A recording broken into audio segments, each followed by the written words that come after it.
हम सब साधु को शांति और मोक्ष का प्रतीक मानते हैं, लेकिन कई बार कुछ नास्तिक या अहंकारी लोग इस शांति को उनकी कमजोरी समझ बैठते हैं और उन्हें अपमानित करने से भी नहीं चूकते। ऐसा ही हुआ जब एक वृद्ध साधु फटे पुराने कपड़ों में एक प्रतिष्ठित बैंक पहुंचे, लेकिन मैनेजर ने उनका वेश देखकर उन्हें दरवाजे से ही धक्का देकर निकाल दिया। पर जो उस साधु ने फिर किया, वो देखकर पूरे बैंक में हड़कंप मच गया और सब समझ गए कि साधु कभी साधारण नहीं होते। दोस्तों, इससे पहले कि हम आगे बढ़ें, अगर आपको भी लगता है कि साधु का अपमान नहीं, सम्मान होना चाहिए, तो वीडियो को लाइक करके कमेंट में जय सनातन जरूर लिखें। तो चलिए जानते हैं पूरी कहानी। सूरज शहर के माथे पर चमक चुका था। गाड़ियों के हॉर्न, ट्रैफिक की आवाज और लोगों की दौड़ती भागती जिंदगी से घिरे इस शहर के दिल में स्थित एक प्रसिद्ध बैंक की शाखा आज हमेशा से ज्यादा व्यस्त थी। बैंक की आलीशान इमारत, कांच की दीवारों से झांकते कर्मचारी और कतारों में खड़े अमीर ग्राहक उसकी प्रतिष्ठा की कहानी कह रहे थे। इस शाखा के मैनेजर विशाल माथुर का नाम पूरे शहर में था। लोग उससे मिलने से पहले 10 बार सोचते। उसका कड़क स्वभाव, तीखी आवाज और अहंकार से भरी आंखें किसी को भी दबाव में ला सकती थीं। बैंक में उसकी आज्ञा के बिना पत्ता तक नहीं हिलता था। आज सुबह से बैंक में अमीर ग्राहकों की भीड़ लगी हुई थी। इसी बीच बैंक के दरवाजे पर एक अलग ही दृश्य दिखाई दिया। एक साधु धीरे धीरे बैंक के गेट की ओर बढ़ रहा था। शरीर पर गेरुआ वस्त्र, हल्की सी सफेद दाढ़ी, पांव में धूल से सनी घिसी हुई चप्पल, कंधे पर झोला और आंखों में ऐसा तेज जो देखने वाले को मंत्र मुग्ध कर दे। लेकिन उसकी पोशाक देखकर लोग उसे भिखारी समझ बैठे।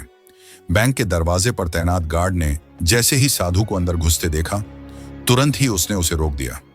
ए बाबा, कहां घुस रहे हो? बाहर जाओ, गार्ड ने तल्खी से कहा। साधु ने मुस्कुराकर विनम्रता से उत्तर दिया, बेटा, मुझे बैंक के मैनेजर से मिलना है, एक जरूरी बात है। गार्ड ने हंसकर कहा, यहां भिखारियों की कोई जरूरी बात नहीं होती बाबा, यहां पैसा चलता है, प्रवचन नहीं। पास में खड़े ग्राहक भी मुस्कुरा उठे, लेकिन साधु ने विनम्रता नहीं छोड़ी। बेटा, बस ये लिफाफा मैनेजर साहब तक पहुंचा दो, मेरी विनती है, साधु ने कहा। गार्ड ने झुंझलाते हुए कहा, तुम्हें समझ नहीं आ रहा क्या? यहां ऐसे ही नहीं कोई घुस जाता, बाहर जाओ। भीतर से इस बहस को सुनते हुए बैंक के कर्मचारी आपस में खुसुर पुसुर करने लगे। तभी बैंक का मैनेजर विशाल माथुर अपने केबिन से बाहर निकला। क्या हो रहा है यहां? विशाल की भारी आवाज गूंजी। गार्ड ने तुरंत जवाब दिया, सर, यह साधु जबरदस्ती आपसे मिलने की जिद कर रहा है, कहता है लिफाफा देना है। विशाल माथुर ने एक नजर साधु पर डाली और उसके चेहरे पर घृणा के भाव उभर आए। वह कठोर स्वर में बोला, क्यों बाबा, मंदिरों से अब पेट नहीं भरता जो यहां आ धमके? जानते हो ये कौन सी जगह है? साधु ने अब भी विनम्रता से कहा, बेटा, मैं भी जरूरी काम से आया हूं, कृपया यह लिफाफा देख लें। विशाल माथुर गुस्से से तमतमा गया। वह तेजी से साधु की ओर बढ़ा, उसके हाथ से लिफाफा छीना और बिना देखे, बिना पढ़े ही उसे फाड़ दिया। लिफाफे के टुकड़े हवा में उड़कर साधु के चेहरे पर गिरे। अपमान की सीमा पार हो गई। पूरे बैंक में एक गहरा सन्नाटा छा गया। ग्राहक, कर्मचारी सब यह दृश्य देखकर स्तब्ध रह गए। साधु का चेहरा पल भर के लिए पीड़ा से भर गया, लेकिन उसकी आंखों में फिर भी शांति थी। उसने एक गहरी सांस ली और शांत स्वर में कहा, बेटा, कागज तो तुमने फाड़ दिया, पर जो उसमें लिखा था वो शायद फाड़ नहीं पाओगे।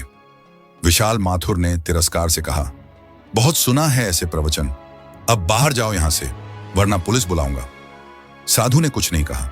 उसने चुपचाप नीचे झुककर लिफाफे के फटे टुकड़े उठाए और धीरे धीरे बैंक के दरवाजे की ओर बढ़ने लगा। बैंक के भीतर लोग फुसफुसाने लगे, कुछ हंस भी रहे थे। अपमान की छाया पूरे वातावरण में थी। साधु के जाने के बाद विशाल माथुर विजेता की तरह बैंक कर्मचारियों की ओर देखते हुए बोला, पता नहीं आजकल कहां कहां से ऐसे लोग चले आते हैं, लगता है बैंक को धर्मशाला समझ लिया है। अभी उसकी बात पूरी भी नहीं हुई थी कि बैंक के ऑफिस का फोन तेजी से बज उठा। एक कर्मचारी भागता हुआ आया और बोला, सर, दिल्ली हेड ऑफिस से चेयरमैन साहब का अर्जेंट कॉल है, वो आपसे तुरंत बात करना चाहते हैं। विशाल माथुर हैरानी से फोन की तरफ बढ़ा और फोन उठाया। दूसरी ओर से आवाज आई, विशाल, तुरंत ध्यान से सुनो, अभी अभी तुम्हारी ब्रांच में स्वामी दिव्यानंद जी आए होंगे। ये बहुत बड़े समाज सेवी हैं और हमारे बैंक के विशेष अतिथि भी। उन्होंने गरीब बच्चों की शिक्षा के लिए 50 करोड़ रुपए का बड़ा अनुदान दिया है। उनका सम्मान से स्वागत करो। वे हमेशा सादे साधु के वेश में रहते हैं, उनका ध्यान रखना। विशाल माथुर के हाथ से फोन छूट गया। उसके चेहरे का रंग उड़ चुका था। दिल की धड़कन तेज हो गई थी। उसे अचानक एहसास हुआ कि उसने क्या किया था। जिस साधु का उसने अभी अभी अपमान किया था वह कोई मामूली भिखारी नहीं, बल्कि देश के सबसे सम्मानित और प्रसिद्ध संत स्वामी दिव्यानंद थे, जो हमेशा गुमनाम रहकर सेवा करते थे। विशाल माथुर के पैर मानो जमीन में जम गए थे। उसे समझ नहीं आ रहा था कि वह क्या करे। उसके घमंड का महल ताश के पत्तों की तरह बिखर चुका था। उसने बाहर की ओर देखा। साधु धीरे धीरे बैंक की सीढ़ियां उतर रहा था। विशाल माथुर की आंखों के आगे अंधेरा सा छा गया। अभी अभी जो उसने सुना था उस पर उसे विश्वास नहीं हो रहा था। उसके मन में पछतावे का सागर उमड़ पड़ा। उसे लग रहा था मानो उसके पैरों तले जमीन सचमुच खिसक गई हो। वह तुरंत बैंक से बाहर दौड़ा। बैंक के बाहर साधु धीरे धीरे सड़क पार कर रहा था। विशाल माथुर, जिसका अहंकार आज तक किसी के आगे नहीं झुका था, आज उसी के कदम साधु की ओर तेजी से बढ़ रहे थे। वह भागता हुआ आया और बीच सड़क पर ही साधु के पैरों में गिर पड़ा। सड़क पर लोग रुक गए। भीड़ इकट्ठा होने लगी। बैंक के कर्मचारी भी हैरान होकर यह दृश्य देखने बाहर निकल आए। साधु के चेहरे पर अभी भी शांति थी। उन्होंने नीचे झुककर विशाल को उठाया। विशाल फूट फूट कर रो रहा था। उसका शरीर कांप रहा था। उसने भरे गले से कहा, महाराज, मुझे क्षमा कर दीजिए। मैं आपको पहचान नहीं पाया। मेरे घमंड ने मेरी आंखों पर पर्दा डाल दिया था। साधु ने बेहद शांत स्वर में कहा, बेटा, तुम्हें क्षमा करने का प्रश्न नहीं है।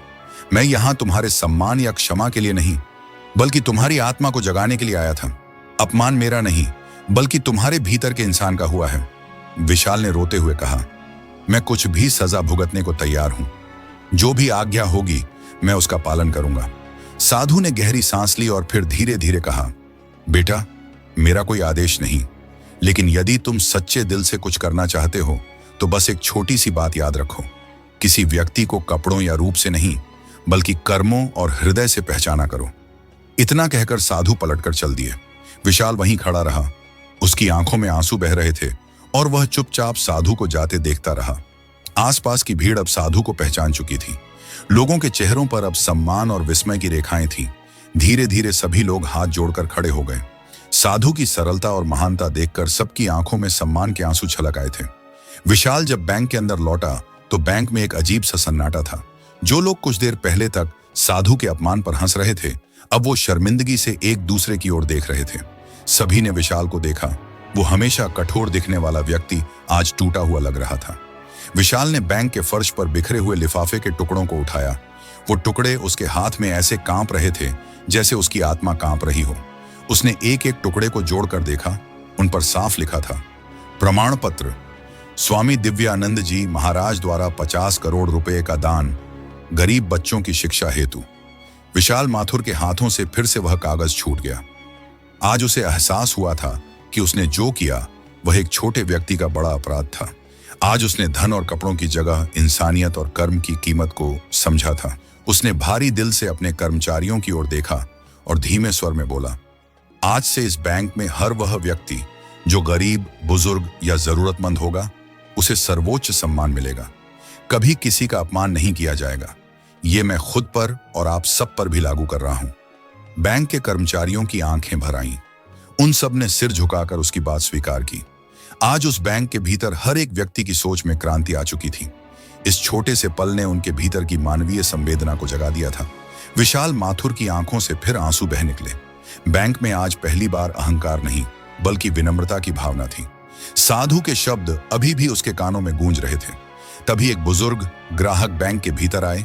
उनके कपड़े भी साधारण थे। बैंक का गार्ड उनकी ओर बढ़ा, लेकिन इस बार उसके व्यवहार में सम्मान था। उसने विनम्रता से कहा, बाबा जी, कृपया इधर आइए। विशाल माथुर ने यह देखा और मुस्कुराते हुए कहा, हाँ आइए, आपको इंतजार नहीं करना पड़ेगा, आप पहले आए। बुजुर्ग ने आश्चर्य से पूछा, बेटा, यह सम्मान अचानक क्यों? विशाल ने उनकी ओर हाथ जोड़ते हुए कहा, क्योंकि आज से यह बैंक सिर्फ धन की जगह नहीं, इंसानियत का मंदिर है। आपका सम्मान हमारा पहला कर्तव्य है। बुजुर्ग की आंखों में आंसू छलक आए। बैंक के भीतर मौजूद ग्राहकों ने यह दृश्य देखा तो सबने धीरे धीरे ताली बजानी शुरू कर दी। विशाल की आंखों में भी संतोष के आंसू थे। शायद पहली बार उसे एहसास हो रहा था कि सच्चा सम्मान और खुशी क्या होती है। उस दिन के बाद से बैंक की हवा बदल गई। हर ग्राहक हर व्यक्ति अब बैंक में आकर सम्मान महसूस करता था। किसी को भी कपड़ों या बाहरी दिखावे से नहीं देखा जाता था। विशाल के जीवन में भी गहरा परिवर्तन आ चुका था। अब वह हर रोज बैंक खोलने से पहले एक पल के लिए आंखें बंद करता और मन ही मन स्वामी दिव्यानंद का आभार व्यक्त करता। उसने अपने जीवन के सिद्धांत बदल लिए थे। अब उसके लिए इंसानियत पहले थी, धन बाद में।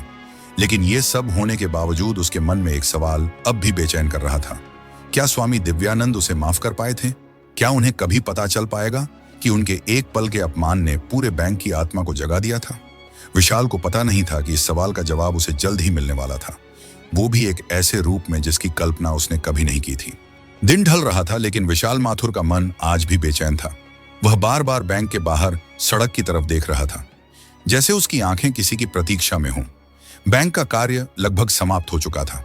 कर्मचारी अपने घरों को लौटने लगे थे, पर विशाल का मन अभी भी उस साधु की यादों में डूबा था। तभी अचानक बैंक के दरवाजे पर हल्की सी आहट हुई। विशाल ने देखा, एक छोटा सा बच्चा सहमता हुआ बैंक के भीतर घुस आया। उसके हाथ में वही पुराना झोला था जो साधु लेकर आए थे। विशाल की नजरें एकदम उस बच्चे पर टिक गईं। उसका दिल तेजी से धड़क उठा। बच्चा झिझकते हुए विशाल के पास आया और बोला, सर, बाबा जी ने यह झोला आपके लिए भेजा है। उन्होंने कहा था कि मैं आपको ये देकर आऊं। विशाल ने बच्चा से पूछा, बाबा कहाँ हैं? उन्होंने ये तुम्हें क्यों दिया? बच्चा धीरे से बोला, बाबा ने कहा है कि वे अब यहाँ नहीं आएंगे। वे वापस हिमालय लौट रहे हैं। उन्होंने ये झोला आपको देने को कहा था। विशाल ने उत्सुकता से वह झोला लिया और खोलकर देखा। झोले के भीतर कुछ कागज थे, एक छोटी सी डायरी थी और एक पत्र। विशाल ने पहले वह पत्र निकाला और पढ़ने लगा। पत्र में साधु की सुंदर और स्पष्ट लिखावट थी। बेटा विशाल, मैं जानता हूं कि आज तुम्हारे मन में अपराध बोध है, परंतु मेरा उद्देश्य तुम्हें दोषी महसूस करवाना नहीं था। मैं चाहता था तुम्हारे भीतर का मनुष्य जागे, जो शायद कहीं सो चुका था। आज तुम्हारी आंखों में मैंने उस मनुष्य को फिर से जागते हुए देखा है। जीवन में मैंने जो कुछ भी कमाया वह मानवता और सेवा की भावना से कमाया। इस झोले में कुछ दस्तावेज हैं जिनसे यह सिद्ध होता है कि अब मेरी पूरी संपत्ति का उत्तराधिकारी तुम्हारा बैंक होगा। मेरा यह सारा धन, लगभग 100 करोड़ रुपए, अब सिर्फ गरीबों, अनाथों और जरूरतमंद बच्चों की शिक्षा और सेवा में इस्तेमाल होगा, और इसका प्रबंधन तुम्हारे हाथों में होगा। मुझे तुम पर विश्वास है कि तुम ये जिम्मेदारी दिल से निभाओगे। तुम्हारे अपमान ने मुझे नहीं, बल्कि तुम्हारे स्वयं के भीतर के अहंकार को चोट पहुंचाई थी, और तुम्हारे पश्चाताप ने उसी अहंकार का अंत किया। याद रखना बेटा, सम्मान कभी कपड़ों से नहीं, कर्मों से होता है। स्नेह और आशीर्वाद के साथ, तुम्हारा अपना स्वामी दिव्यानंद। विशाल की आंखों से आंसू बह निकले। पत्र पढ़कर उसे लगा कि साधु की महानता उसके मन को पूरी तरह छू गई थी। उसे विश्वास नहीं हो रहा था कि कोई व्यक्ति जो उसने कुछ घंटे पहले ही अपमानित किया था, उसके हाथों इतनी बड़ी जिम्मेदारी सौंप सकता है। डायरी के पन्नों में स्वामी दिव्यानंद के उन कामों का विवरण था जो उन्होंने जीवन भर मानवता के लिए किए थे। देश भर में खोले गए उनके अनाथ आश्रम, वृद्धाश्रम, स्कूल, अस्पताल, सबका विवरण था। विशाल की आंखों के आगे अब वह साधु की तस्वीर साफ हो चुकी थी, जो कोई साधारण व्यक्ति नहीं था, बल्कि सच्चे अर्थों में धरती पर आया हुआ देवदूत था। बैंक के कर्मचारियों को भी जब यह बात पता चली तो सभी की आंखों में सम्मान के आंसू भर आए। विशाल माथुर ने सभी कर्मचारियों को बुलाया और साधु के इस अंतिम संदेश के बारे में बताया। सभी कर्मचारी आश्चर्यचकित थे। वे समझ नहीं पा रहे थे कि कोई इतना बड़ा दिल कैसे रख सकता है। उस रात विशाल ने एक निर्णय लिया। उसने अगले दिन से ही बैंक में स्वामी दिव्यानंद ट्रस्ट की स्थापना की घोषणा कर दी। अगले दिन जब बैंक खुला तो उस बड़े बोर्ड पर लिखा हुआ था, स्वामी दिव्यानंद मानवता सेवा केंद्र। अब हर वह व्यक्ति जो बैंक में आता, पहले उसका सम्मान किया जाता, बाद में उसका काम होता। उस दिन से बैंक के हर कर्मचारी ने अपनी डेस्क पर स्वामी दिव्यानंद की तस्वीर रख ली। हर कर्मचारी, हर ग्राहक जब उस तस्वीर को देखता तो उनकी आंखें श्रद्धा से भर जाती। शहर के लोग इस कहानी को सुनकर स्तब्ध थे। जो बैंक पहले सिर्फ पैसे और अहंकार की जगह था, अब एक मंदिर बन चुका था, जहां मनुष्य का सम्मान सबसे पहले था। हर गरीब, हर बुजुर्ग अब उस बैंक में सम्मान से प्रवेश करता था। विशाल माथुर के जीवन में भी गहरा परिवर्तन आ चुका था। जो व्यक्ति कभी अहंकार में चूर था, अब उसकी आवाज में विनम्रता और आंखों में करुणा झलकती थी। हर दिन बैंक बंद करने से पहले विशाल एक पल के लिए उस तस्वीर के सामने खड़ा होता और मन ही मन कहता, महाराज, आपने जो दिया वो शायद मेरी योग्यता से कहीं अधिक था। आपने मुझे सिर्फ संपत्ति नहीं बल्कि इंसानियत का सच्चा मूल्य दिया है। शहर के बीचों बीच स्थित वह बैंक अब पूरे देश के लिए एक मिसाल बन चुका था।